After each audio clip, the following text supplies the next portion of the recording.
I tried my first gratitude practice while heating a microwave meal. I expected peace. What I got instead was grief, anger, and then a moment that completely changed my life.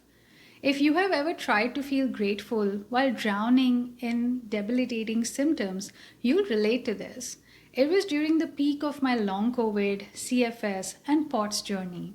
I was exhausted, in pain, and barely functioning. I came across a video of Dr. Joe Dispenza talking about the power of gratitude. He shared that in one of his workshops, the participants practiced 10 minutes of gratitude 3 times a day and saw two amazing findings. First, a huge drop in cortisol levels.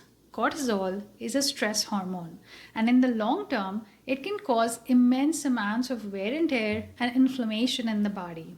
Second, and this one really grabbed my attention, the participants also had an increase in immunoglobulin A or IgA, which is a key component of the immune system. It's like the first line of defense in our GI tract and respiratory system to fight infections. Now, to be clear, this wasn't a peer-reviewed study. It was internal data from his workshop. But the idea of helping my immune system was very appealing. So I thought, why not? Let me give it a try. I was standing in my kitchen, heating up a microwave meal while listening to Dr. Joe Dispenza. So I closed my eyes, hoping to find gratitude, and instead, I was hit with a wave of anger and grief. I couldn't stand in my kitchen for even 2 minutes without experiencing severe symptoms. I couldn't even think of standing and cooking for myself. The brain confusion was so bad that the heating instructions on the box took me several attempts to understand. I broke down crying. How was I supposed to feel grateful when everything in my life was falling apart? This is when the microwave dinged. And my brain said, well, thank goodness for the microwave. It helped us heat up our food with just one press of a finger. And that was it, my first moment of gratitude. In the beginning, this is all I could do. I was angry at everything and everyone, especially God, and even with myself. But I could be thankful for all these meals that I could reheat. Although even that little effort was difficult in the thick of symptoms, at least I didn't have to cook on top of dealing with my illnesses. I was grateful for the couch where I would lay down, well, mostly collapse. I was grateful for my bed, for running hot water, and for clean drinking water. I was grateful for my computer and internet because despite being all alone in the house, I had music, podcasts, and videos that helped me feel like there were others in the house with me. Boredom is a big and maddening side effect of having so much free time on your hand but not being able to do anything with it. But I was grateful for the creators online who helped me not lose my mind. This is how I started on my gratitude journey. I said thanks to the simple objects around me that never seemed important before my illness. Once that became easier, I went a layer deeper.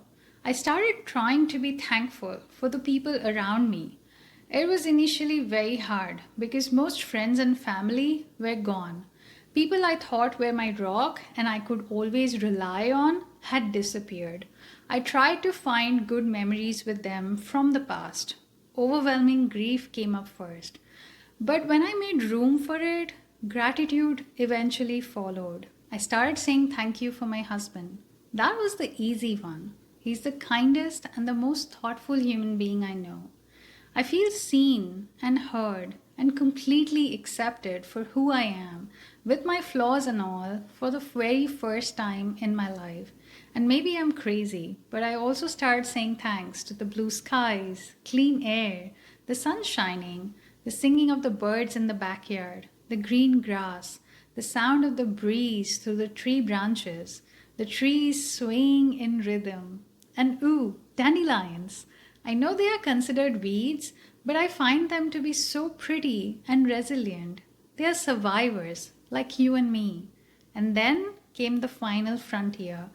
Gratitude for myself, my body, and my nervous system, the parts of me I thought had betrayed me.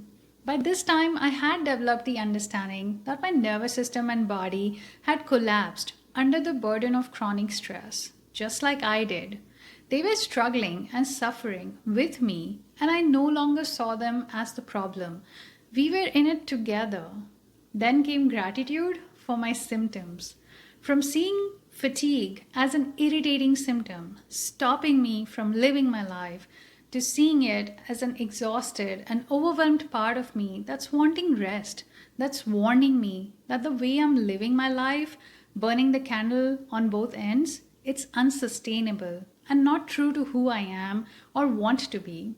Once you see the protection of your nervous system, body, and symptoms, it gets easier to find gratitude for them. My first moment of gratitude in the kitchen was 3 years ago. I haven't stopped since. Gratitude didn't cure me overnight, but I strongly believe it helped shift my nervous system out of the survival mode. It gave me a doorway back to safety, back to connection with myself. It also gave me a path to witness and work with grief, loss, and sadness, something I hadn't expected to find but truly benefited from. If you are in a similar boat as I was 3 years ago and gratitude feels impossible, start with something small, something external, something superficial, even if it's just thank goodness for the microwave. Take that first step. For all you know, is that first step toward your remission.